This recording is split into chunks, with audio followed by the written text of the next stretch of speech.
سلام و عرض ادب خدمت همراهان عزیز کانال آناک فوتوگرافی. امروز میخوام تو این ویدیو بهتون یاد بدم که چطور توی فتوشاپ رژ گونه بزنیم. اول میایم قسمتی رو که میخوایم انتخاب میکنیم به صورت حدودی. من میخوام این قسمت رو رژ گونه بزنم.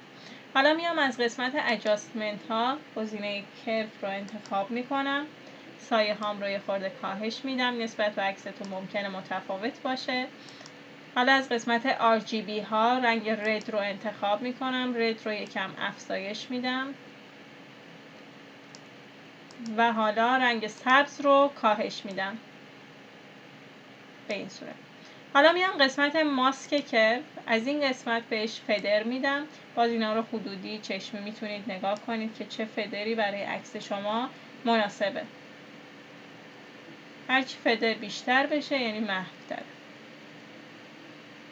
من فکر میکنم این اوکیه برای من. حالا میتونید از این قسمت، اینجا رو که بستیم، از این قسمت ببینید وقتی روشن خاموشش میکنم ببینید قبل و بعدش چی شد. حالا نسبت به این اوپاسیتی رو میتونید کم یا زیادش بکنید. ببینید از این قسمت هم قابل کنترله براتون. مرسی که همراه هم بودید.